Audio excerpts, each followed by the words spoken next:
Congressman, let's just be clear. All 4 indictments against former President Trump were brought by grand juries. There is no evidence that the indictments are political in nature. But that's NBC's Kristen Welker saying, or rather being told to say, that there's no evidence that the cases against Donald Trump are political in nature. Welcome to Nerk News. I'm Nerkish. Representative Byron Donalds was on Meet the Press recently, and boy oh boy did he pull back the curtain on their left-wing bias. Today we're going to take a few minutes to break down this video, so let's get right into it. Beginning with the host's ridiculous claim that the case against Donald Trump couldn't be political because there was a grand jury. I'm not sure if she knows this, but all a grand jury is a group of people who listen to a prosecutor. The prosecutor presents evidence and runs the entire process. And who was the prosecutor in this case?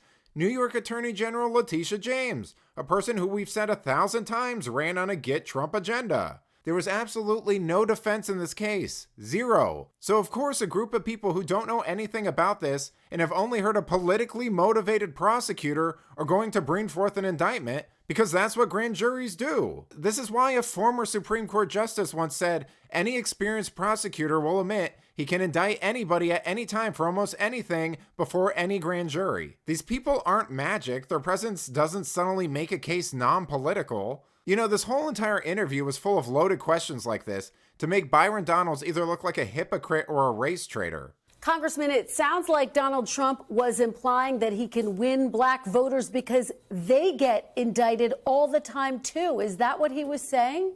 Well, I think it's in part of that. It's part of it, Kristen. Look, this is something similar that black people had to deal with the justice system themselves. And so their look of it is real simple. Well, dang, if the government's going after him with foolishness, he can't be that bad. Donald Trump claiming that black Americans will support him because of his criminal charges is insulting. It's moronic, and it's just plain racist. How do you respond to that charge, that it's just plain racist? What I would say is that Cedric is trying to play politics and use racial politics even now as we get into the general election. The number one reason why minority voters in our country want to support Donald Trump is because he did the job of president. He did a great job as president. Our country was secure. The economy was great. They're referencing Trump's comments about his indictments making him more appealing to black people, and I do not understand this point of attack from the left. I mean, isn't part of their platform that police and society in general have a vendetta to harm and arrest black people for some reason?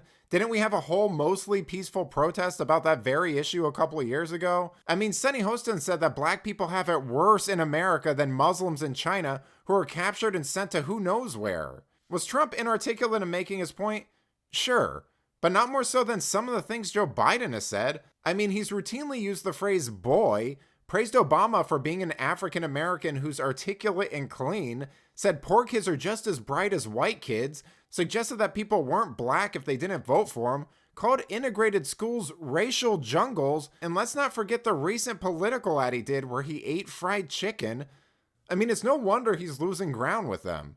And this kind of BS in the interview didn't end there. Next, she grilled him on IVF treatments, then followed it up with repeated attacks on him not supporting the border bill. How can you make that argument when you oppose that and when Republicans oppose that in the House? Oh, it's very easy because it was a terrible deal. That bill would have codified all the actions of Joe Biden when he became president. There would have been no stop to the flow of migrants going into Detroit, Chicago, Denver, New York, etc. It wouldn't have fixed anything, Kristen. This is as good as it's going to get. So can you really say you did everything and that you have done everything possible for the border when you've opposed that deal? In the House, we passed H.R. 2. It is the most robust border security package ever to pass a chamber of Congress. And I stress, Kristen, H.R. 2 has passed the House. The Senate deal did not pass the Senate. Are you willing to shut down the government over border security? And I believe Joe Biden is willing to shut down. But will you? What are you willing to do? What are you willing to do? But Congressman, what are you willing to do? Let me be clear. You know, when I read that this lady made history as the first black woman to host Meet the Press, a show that was previously hosted by the likes of Chuck Todd, I didn't think she would be a political hack that did nothing but ask loaded questions and pretend to be a journalist by nodding thoughtfully. Oh wait, on second thought, that actually does sound an awful lot like how the press acts. So maybe the name of the show is appropriate. I recant my previous statements. But let me know what you think. Do you think Kristen Welker gave a fair and honest interview? Did her comments about Trump's indictment make any sense whatsoever? Let me know in the comments. And if you enjoyed this video, please give it a like and subscribe to the channel. That stuff really does help us out. Until then, this has been Nerk News. Thanks for watching. Bye!